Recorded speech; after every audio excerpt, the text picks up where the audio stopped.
ಅಧ್ಯಕ್ಷ ಸ್ಥಾನದಿಂದ Bima ನಾಯ್ಕ್ಗೆ gate pass fix. ಮುಖ್ಯಮಂತ್ರಿ ಸಿದ್ದರಾಮಯ್ಯ ಶಿಷ್ಯ ಭೀಮಾ ನಾಯ್ಕ್ ಕತೆ ಖಲಾಸ್.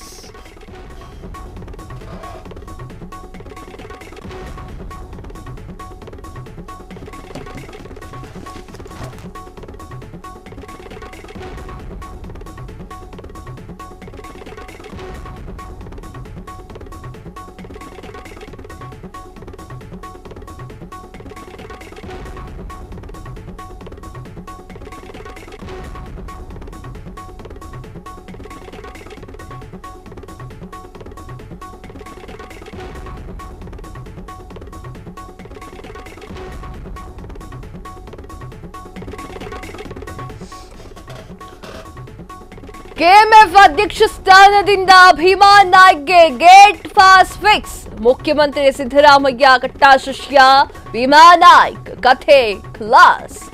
ಅವಧಿ ಮುಗಿದು 1 ವರ್ಷ ಕಳೆದ್ರೂ ಕೂಡ ಕೂರ್ಚಿಗೆ ಜೋತು ಬಿದ್ದಿದ್ದಂತಹ ಭೀಮಾ, ಸಿದ್ದರಾಮಯ್ಯ ಪಂಚೆ ಜಗ್ಕೊಂಡೆ ವರ್ಷ ಕಳೆದಂತಹ ಭೀಮಾ ನಾಯ್ಕ್ ಡಿಕೆ ಬಣ ಸೋಲಿತ್ತು ಅಣ್ಣ ಅಂತ ಹೇಳಿಕೊಂಡೆ ಭೀಮಾ ಪಾಲಿಟಿಕ್ಸ್ ಮಾಡ್ತಾರೆ. ಈಗ ಬಮೂಲ್ ನಿರ್ದೇಶಕರಾಗಿ ಡಿಸಿಎಂ ಬ್ರದರ್ ಡಿಕೆ ಸುರೇಶ್ ಆಯ್ಕೆ.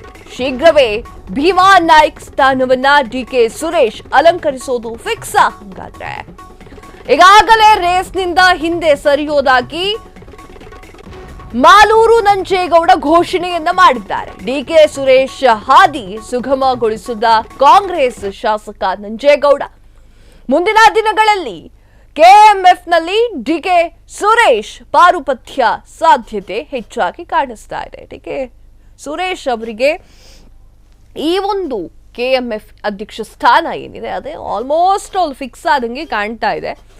ಡಿಕೆ ಸುರೇಶ್ ಅವರು ಎಂಪಿ ಎಲೆಕ್ಷನ್ನಲ್ಲಿ ಸೋತಿದ್ರು. ಈಗ ಕೆಎಂಎಫ್ ಅಧ್ಯಕ್ಷರಾಗುವಂತಹ ಆಸೆಯನ್ನ ಇಟ್ಕೊಂಡಿದ್ದಾರೆ. ಕೆಎಂಎಫ್ ಅಧ್ಯಕ್ಷ ಸ್ಥಾನದಿಂದ ಭೀಮಾ ನಾಯ್ಕ್ಗೆ ಗೇಟ್ ಪಾಸ್ ಫಿಕ್ಸ್ ಆಗಿಬಿಟ್ಟಿದೆ.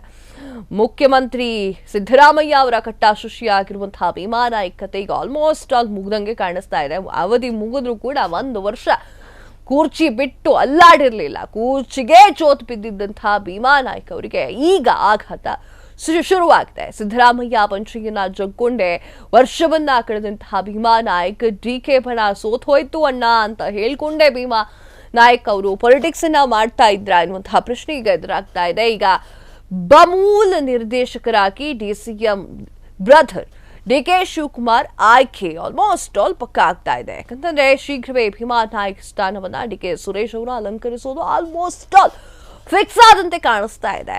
ಈಗಾಗಲೇ ಏನಾಗಿದೆ ಅಂದ್ರೆ ರೇಸ್ನಿಂದ ಹಿಂದೆ ಸರಿದಿದ್ದಾರೆ ಮಾಲೂರು ನಂಜೇಗೌಡರು. ನಾನು ಹಿಂದೆ ಸರಿತೀನಿ ಬೇಡ ಅಂತ ಹೇಳಿ ಘೋಷಣೆಯನ್ನ ಕೂಡ ಮಾಡಿದ್ದಾರೆ. ಡಿಕೆ ಸುರೇಶ್ ಹಾದಿಯನ್ನ ಇನ್ನಷ್ಟು ಕ್ಲೀನ್ ಆಗಿ ನೀಟಾಗಿ ಸುಗಮಗೊಳಿಸಿದಂತಹ ಕಾಂಗ್ರೆಸ್ನ ಶಾಸಕ ನಂಜೇಗೌಡ ಅವರು ಮುಂದಿನ ದಿನಗಳಲ್ಲಿ ಕೆಎಂಎಫ್ನಲ್ಲಿ ಡಿಕೆ ಸುರೇಶ್ ಅವರು ಪಾರುಪತ್ಯವನ್ನ ಸಾಧಿಸಲಿದ್ದಾರೆ. ಕ್ಷಣ ಕ್ಷಣದ ಸುದ್ದಿಗಳಿಗಾಗಿ ಫ್ರೀಡಂ ಟಿವಿ ಸಬ್ಸ್ಕ್ರೈಬ್ ಮಾಡಿ, ಲೈಕ್ ಮಾಡಿ ಹಾಗೂ ಫಾಲೋ ಮಾಡಿ. ಹೊಸ ಸುದ್ದಿಗಳ ನೋಟಿಫಿಕೇಶನ್ಗಾಗಿ ಬೆಲ್ ಐಕಾನ್ ಮೇಲೆ ಕ್ಲಿಕ್ ಮಾಡಿ.